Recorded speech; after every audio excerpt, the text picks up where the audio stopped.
Portugal, there's a YouTube show full of fun facts you need to know. Hola, bon dia, alegria. Munson here with the Good Morning Portugal show, the podcast and the Substack. Have you had a look at the Substack yet? Let me know what you think over there. And less of the live streaming right now, which gives us a chance to have a very intimate and personal conversation with our regulars here, who are this morning Bob and Viv. Let's give them a nice big round of applause. Actually, no, do you know what? This morning we're going to give them Gumper dust. Because a global shift might be in progress, everybody. That's more appropriate, isn't it? Namaste, Om Shanti to you both. That's very appropriate. I like that. I like that a lot. That's great. So I put this question to you, and I don't think you batted an eyelid, because it might be like me and Mrs. M here. There might be something afoot for humanity. And I think it's quite useful to unpack it and see what that might mean for us. If I could put it into perspective, so I know we're on the same page. I mean, clearly, there is upheaval in the world, and the world isn't standing still. It's always going kind of in one direction or another. It's not a flat line, is it? And historical periods will give us more tumultuous and upheavalous. I don't know if I made that word up, but I think I like that word. I like that. Experience of life, and we can see that in politics, and we can see that in the breakdown of institutions. I don't think anyone would doubt that. A kind of crisis of confidence of what we knew. COVID pandemic really amplified and accelerated that. And those of us sort of a spiritual disposition, you might say, or who see things beyond just three dimensions and the world as we see it, might sense there's a spiritual transformational shift going on as well that's part of that, because these things can't really be separated. It's just more obvious to see the institutions breaking down than the forces behind that might be at work. Does that make sense? Am I putting it in a way that you would see some sense and have some agreement with? Absolutely. Yeah, definitely. Yeah, there's something going on. Something's happening, and I don't know how everybody can't feel it, but I know some people don't.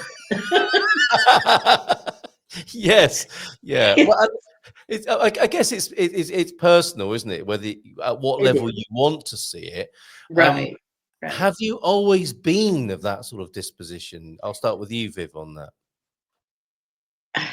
No, not really. I was raised fundamental Christian. All that stuff was like, woo, you don't do that. Right. Don't read it, don't look at it, don't listen to it. Don't go outside the box. But I was always a questioner, and I got in trouble all the time in the church classes for asking questions that they didn't know the answer to.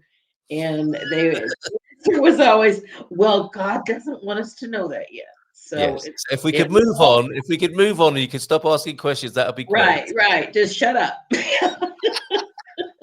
However, it would appear that those same questions have a more open ear or heart or something. So have you found that, Viv, that it has been easier to persist with you? You didn't stop, I take it.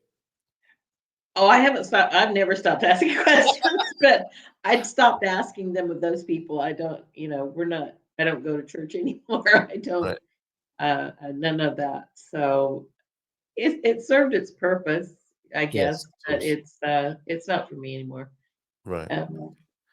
So where can you ask the questions? Where I mean, for somebody who this is resonating with, who thinks, I have those questions. I've always had those questions, and I'm not getting any answers. How did you find a more receptive audience? I haven't. I keep asking questions, and I'm still getting like, sit down and shut up. Not from Bob. I can ask Bob anything, and we can talk about anything. So, well, that's a big difference, I'm sure. Yeah. So you're getting sit down and shut up from those that are still stuck in the matrix. So right. You just get the blank stare of what are you talking about? Okay, well, Bob, you said it.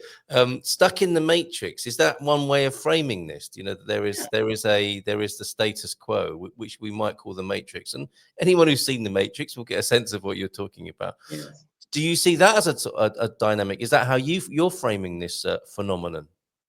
Well, it's a piece of what we both look at. When I first was introduced to that film series, um, I was at a very low point, trying to find some footing, and we've talked before about this special friend we had, Joan. That was how we eventually met, and it was our Native American friend Joan that suggested I look at it, and so I did, and she wanted to talk about it later, and what's to talk about? It's science fiction, and I don't remember when. I don't know when the Truman Show came out. Are you familiar with that? Oh yeah, definitely. Yeah, yeah. We just, Lived it for a while. Yeah, definitely. well, we just watched it again lately. Yeah. Oh, And, okay. so that was so far out there for me that when she said, "Well, you really consider it," consider it. This was 12 years ago, something like that. Yeah. And she's saying these things, and We could both ask Joan anything, yeah. anything, and she'd have the answer. She's like a spiritual guide, Oh effectively. wow. Yes, she Oh, was wow. for both of us for Yeah. 16 years before we even knew each other. She Yeah. was our Oh, spiritual guide. Yeah. Yeah. Individually. So yeah, I mean, the Matrix or the Truman Show, or the question anymore of what actually is reality is a fascinating one to delve into, play with, consider, meditate on, all these things. And I came out of the very strict within a religious box training. That for me was almost the first 60 years of my life. I accepted doctrine more willingly than Viv did. I didn't ask the questions. This is just, I knew something was fishy. yeah.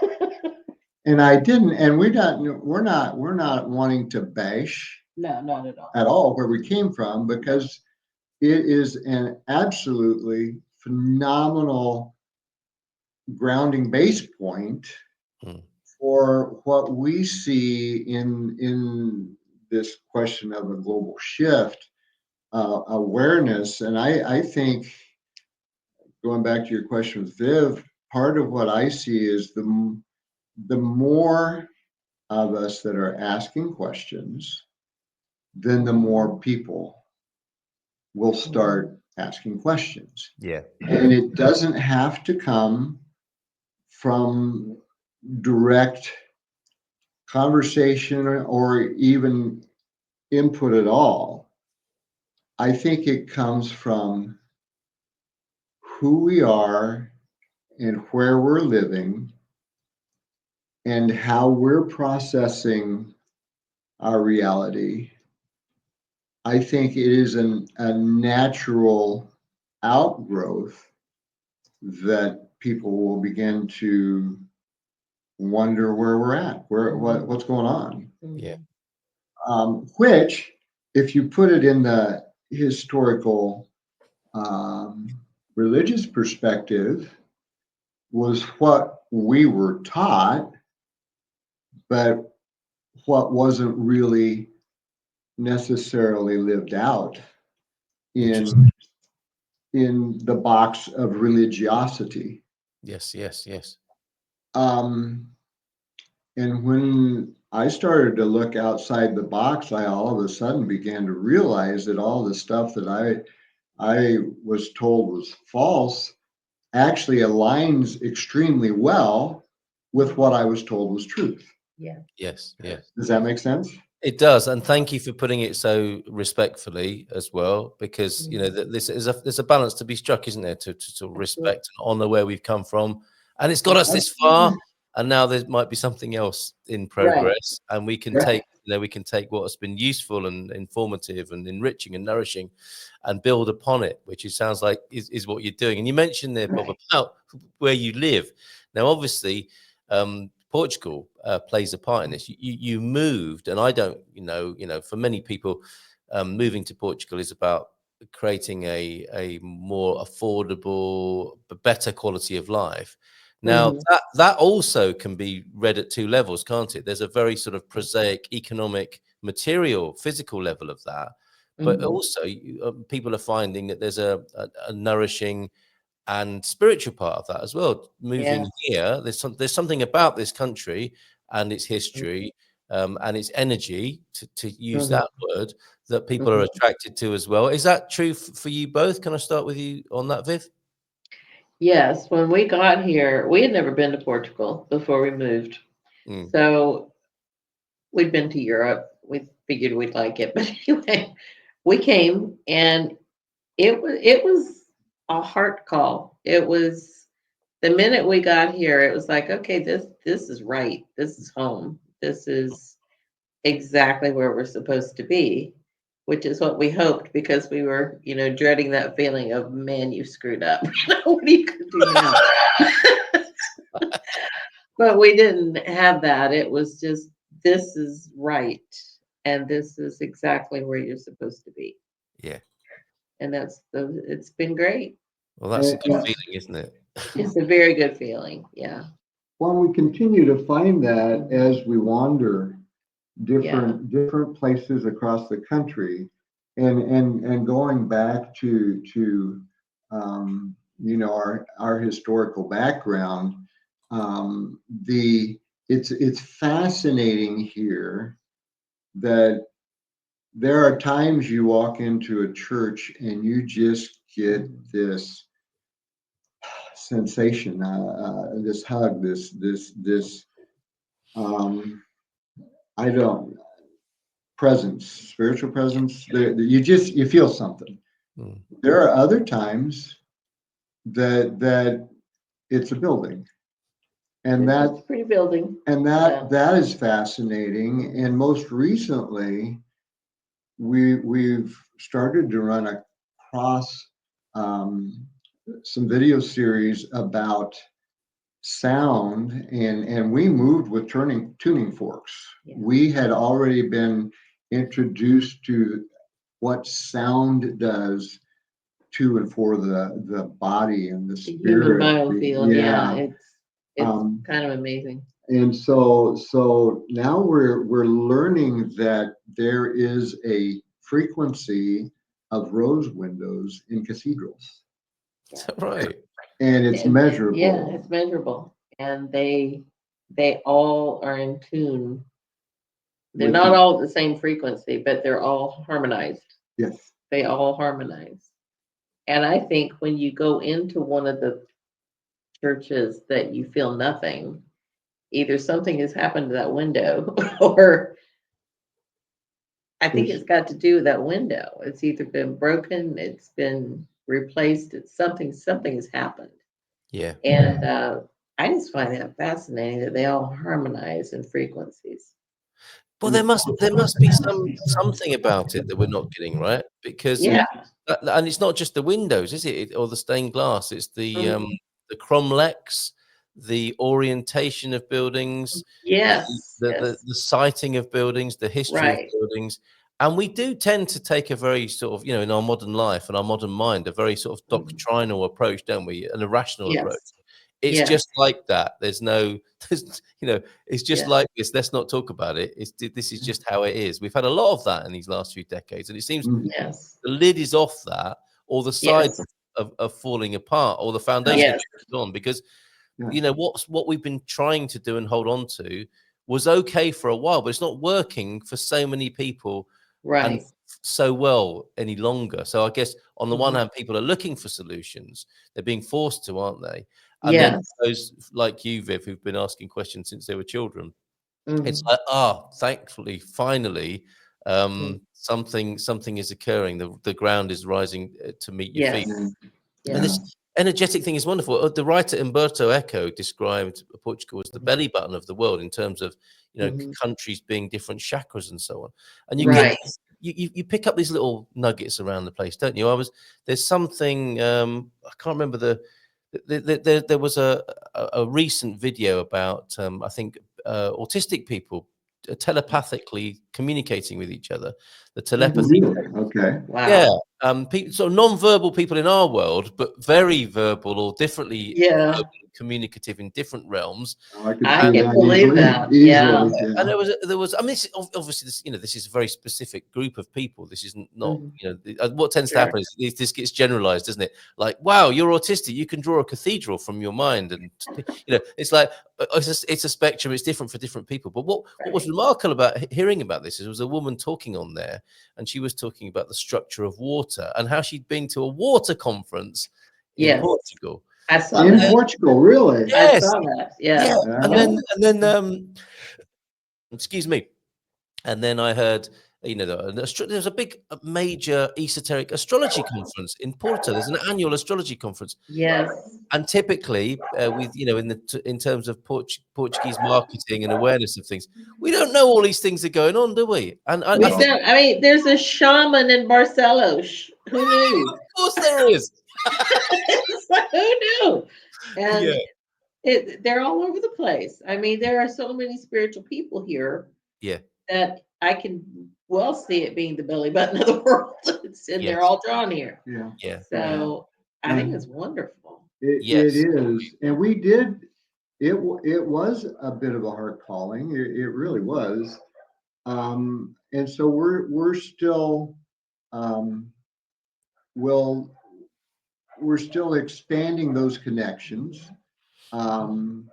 And actually, people we've met through GMP have actually been a big part of that, a very large part of that.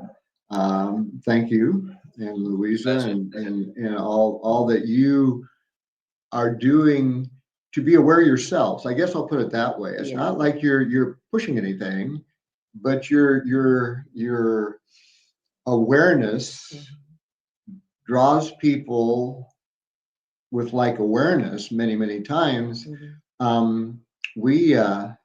We recently stared. Where 4 weeks ago we were at Irish Dow Airbnb. Yes. And the proprietor there, she's just fantastic, and she says, I just meet so many wonderful people come to stay here.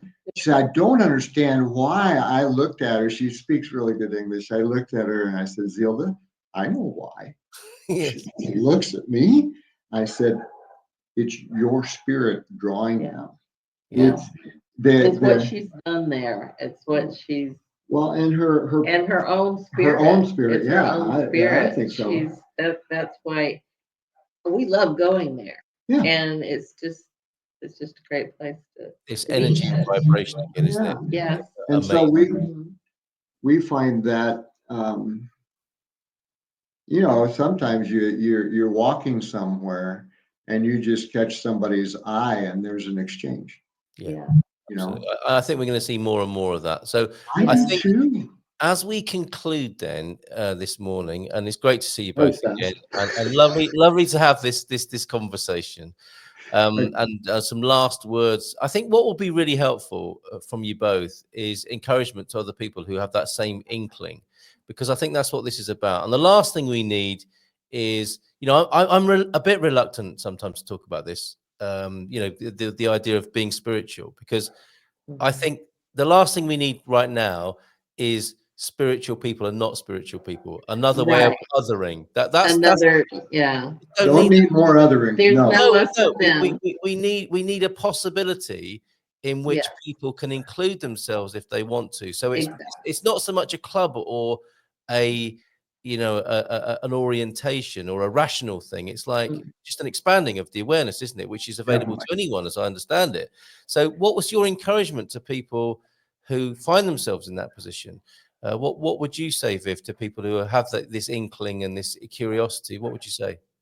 I would say keep going. Seek out people that you think might have the same inclination and just drop comment every now and then, see how they react. And then, just don't even start out asking questions. Just drop a comment and walk away. Let them think about it. And see if they like and subscribe.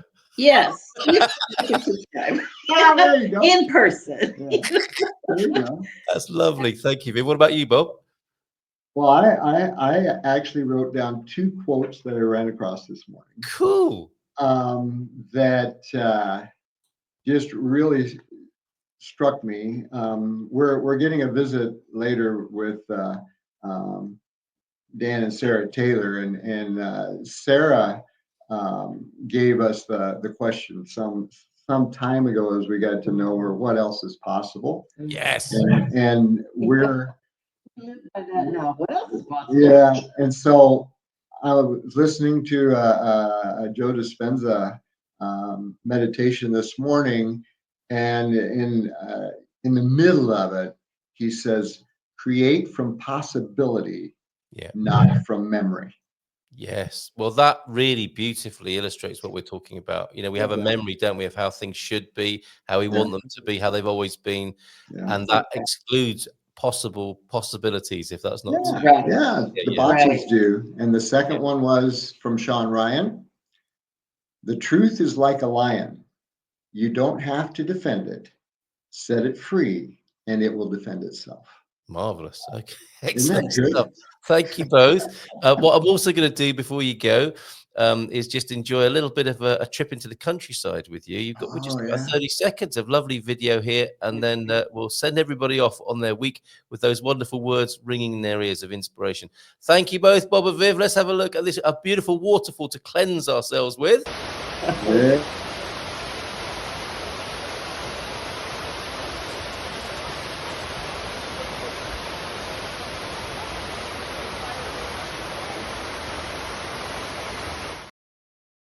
You might even tell everybody where there is one day. And look, the water's so clean, you say, you can see the shadow of water bugs. Look at this. Yes.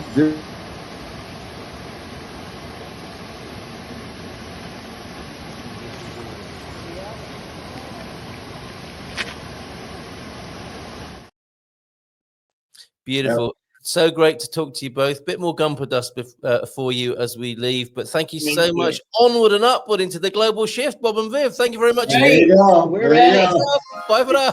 Okay, bye. In Portugal, there's a YouTube show full of fun facts you need